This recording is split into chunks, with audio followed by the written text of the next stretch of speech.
Just gonna take a short video of my truck that has a 6-inch lift with 22-inch by a -44 offset 35-inch tires.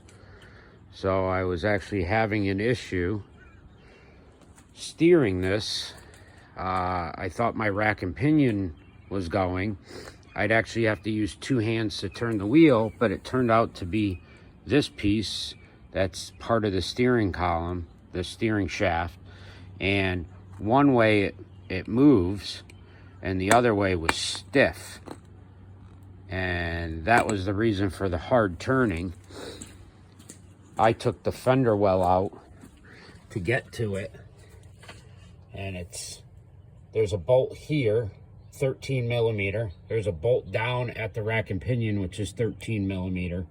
And then this shaft right here actually slides up and down so that you can get this thing out. I had to actually hit it with a hammer to get it off.